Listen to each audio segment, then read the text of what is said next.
that will be also? first, I believe. Yes? Yes, Very good. I think so. Okay, so I shall reach into the depths again, maybe a little closer to the top this time. And let's see, who do we have? Ah, another familiar name. Chris Draxel, Local 579. Is Chris here? Maybe. Oh, good. There he is. Great. Union brother with a tie on. Yes.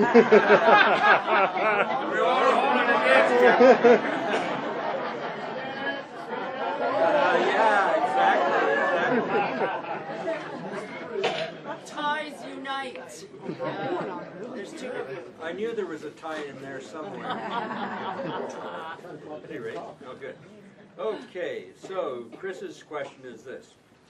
Do you think OPSU's dues rate is sufficiently high enough to sustain all that we need to fund?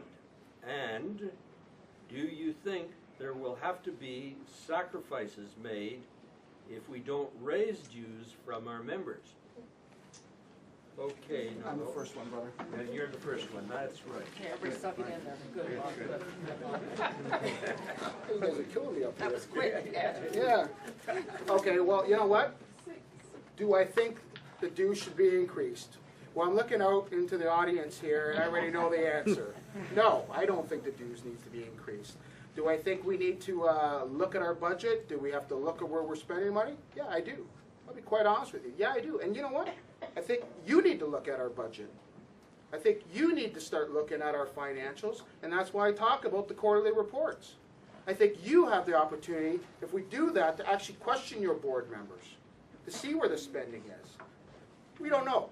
If after a year or an analysis is done that we need to do something, then let's bring it back to the membership. But let's at least give the membership an opportunity to look at it and have some views on it and speak about it. I mean, we're going to talk at convention about this, but you know what? You're going to, I don't know when the package is coming. I haven't gotten mine. Has anyone gotten their package yet?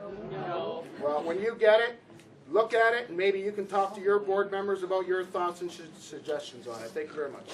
Good.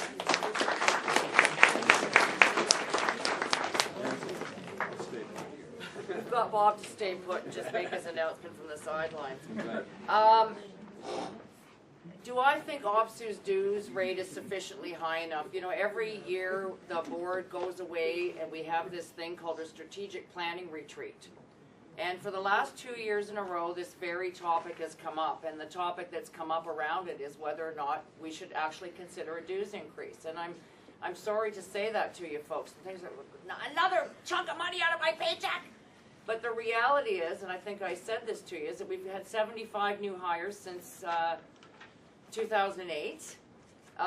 We know that OPSU is undergoing pay equity right now, and so we're going to be facing difficulties when we have to be compliant with pay equity in the near future for OPSSU. That will be another strain on the budget. And imagine a union not being compliant with pay equity. Good Lord. It would be hell to pay, I think. And so it's not a great situation. So I think that we do have to start to talk about what it might look like. We've done a comparison, by the way, with other unions to see what their dues structure looks like. OPSU's dues structure has been the same for a long, long time. And I guess the question that you might ask yourself is, how are we going to pay for these services if we don't look a little bit differently at our dues structure? Particularly, again, if you think about the fact that somebody came into us and said you've got an $11 million deficit to figure out. So not an easy situation, but thank you for the question.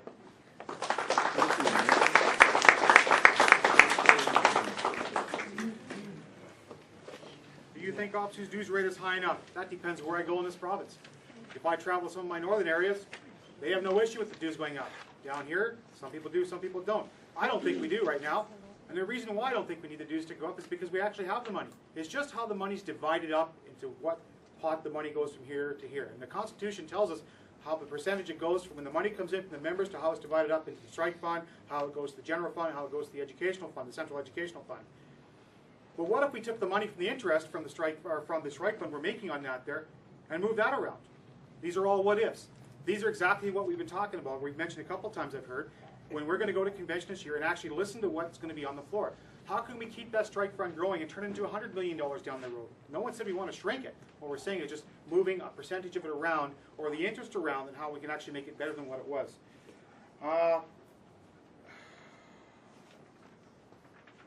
Do I think sacrifices will have to be made? Not at all. I think it's just a matter of looking at the numbers for what they really are and putting them on paper so the members can see it versus what we think. And there are, like I said, people who are extremely passionate about the strike fund, and they'll fight it to the end and say, don't touch it, it's sacred. In 2006, we went on strike with $800,000 in the bank. Look where we are today, 60 million plus in the bank. We're doing pretty good. We have more money that could actually run the strike right now than we actually need. So if we had all the strikes, all the members at the same time, right across CAT, the OPS, or the BPS.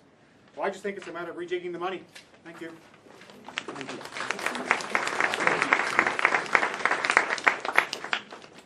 Well, I want to address that 75 new hire comment that's been said twice now. I wouldn't want you left with the impression that we've added 75 positions. There is no position added to OPSU that is new that is not approved by the executive board. The 75 hires have been replacing retirements, people leaving, that kind of stuff. So they've just been replacing people we already have, so that's a tad misleading. Every time the staff come to the officers with their wants and needs and desires, yeah, we trim it. We do. I've been doing this for a long time. I was treasurer for 6 years. Nothing's changed in since 1993 when I was on the board about that. The staff always want. Well, I'll tell you something though. What frustrates me as the president and as treasurer, when I was treasurer, the very people that make the cuts at the board are the ones that phone you up and get on you. I want this for my region. I want that for my region. I remember Leah saying to the board, you know, you make these cuts. Don't be phoning in asking for, you know, a staff member assigned for a week when they can do the work out of Toronto in an hour. So it goes both ways. Our due structure, brother, that's a good question. We're about mid-range, right? But I'd say this, we are a full-service union. We do things for people that no other union does. No other union does. We fight everything. And that costs money. That's why I suggested earlier we go to the convention, at least try for a 1-year relief, go out, do consultations, come back, maybe with a permanent solution next year. We can't get a dues increase this year because it's against the Constitution, but we could ask for one next year.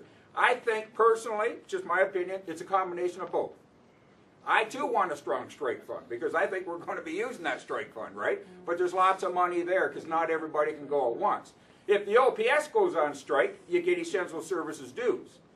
So it's not as bad as people think. I don't like this doom and gloom rainy day. I like to think positive, like to look positive, like present a positive face out there to the membership and the government, and that's my answer here right now to time.